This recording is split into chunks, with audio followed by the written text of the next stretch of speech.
Welcome to Fleet TV. I am Matilda Omenai. Marketers plan petrol imports as Nnpcl Dangote'S talks drag. Oil marketers may begin the importation of premium motor spirit, popularly called petrol, following the recent declaration by the Nigerian National Petroleum Company Limited that it would only fully uptake the product from the Dangote Petroleum Refinery if the market prices of the commodity were higher than the pump prices in Nigeria. Nnpcl also declared that Dangote and other domestic refineries were free to sell directly to any marketer on a willing buyer, willing seller basis, adding that it had no desire or intention to become the distributor for any entity in a free market environment. This is, however, contrary to what the president of Dangote Group, Alhaji Aliko Dangote, stated last week. The owner of the $20 billion refinery has stated that the refinery was waiting for NNPC, adding that the national oil company would be the only off-taker of its petrol domestically. Reacting to the slowdown in discussions between Dangote and NNPC, oil marketers stated that they would only source the product from wherever they found it cheaper, as this could be through importation. Zama confirmed that since the federal government and NNPC had said the Dangote refinery would sell its products at the market price, this implied that the government would not intervene in the pricing of the commodity from the plant through subsidy. Based on this, he noted that other dealers now had the opportunity to source the product from any producer at a cheaper price, whether locally or internationally. He noted that some oil marketers currently imported diesel, while others bought the product from Dangote, adding that a similar situation will play out in the purchase of petrol, going by NNPC's recent position on Dangote's petrol. 48 passengers, 50 cows killed in Niger tanker fire. 48 persons confirmed dead in the petrol tanker explosion on Sunday were given a mass burial in the Ajay local government area of Niger State. Our newsmen gathered that the incident occurred in the early hours of Sunday when the petrol tanker had a head-on collision with a truck loaded with travelers and cattle from Wudil in Kano State. The Director General of the Niger State Emergency Management Agency, Abdullahi Baba Arab, who gave the update, also confirmed that the 48 persons were burnt beyond recognition, necessitating the mass burial in the local government. According to him, following further search and rescue operations, 18 more bodies were recovered from the 30 bodies earlier reported. Baba Arab disclosed that in a statement where he asserted that the incident happened at about 12:30 a.m. along Lapai Agay, 2 kilometers from the Dendo community in Agay local government. He also said over 50 cattle were burnt and a crane truck and the pickup van were caught up in the inferno.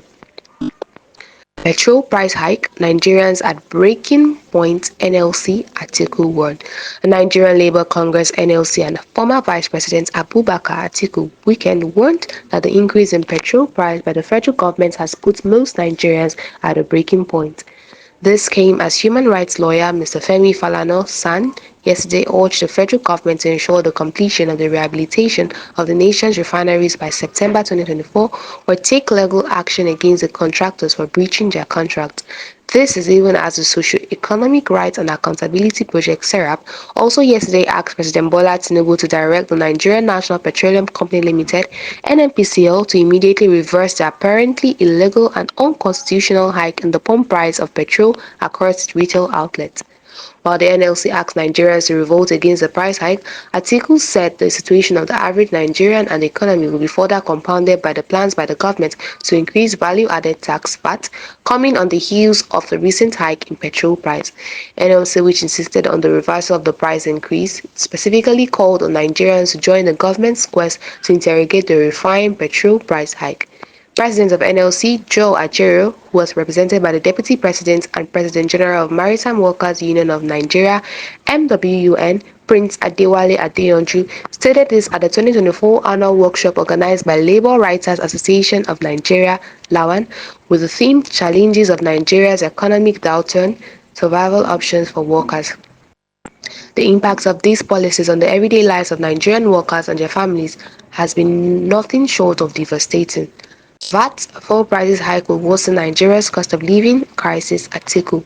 On his part, former Vice President Atiku Abubakar, in a statement via his X handle yesterday, said the move to increase VAT will become a blazing inferno that will consume this very essence of our people. He noted that this move, coming on the heels of the increase in the pump price of premium motor spirit, also known as petrol, by the Nigerian National Petroleum Corporation Limited (Nnpcl), was destined to deepen the domestic cost of living crisis and exacerbate Nigerians' already fragile economic growth. Similarly, he said the manufacturing sector in particular has endured relentless strife since Tinubu assumed power, with its contribution to GDP diminishing by over 20% since December 2023, as he reported by the MBS. Complete refineries by September or sue contractors, Falana tells federal government. Also yesterday, human rights lawyer Mr. Femi Falana, SAN, urged the federal government to ensure the completion of rehabilitation of the nation's refineries by September 2024 or take legal action against the contractors for breaching their contracts. Falana, in a statement, condemned the delay in completing the $2.9 billion rehabilitation contracts awarded to Italian firms Tecnimont SPA and Saipem for the Port Harcourt, Warri and Kaduna refineries. He stressed that the government must hold the contractors accountable for failing to meet the project timelines.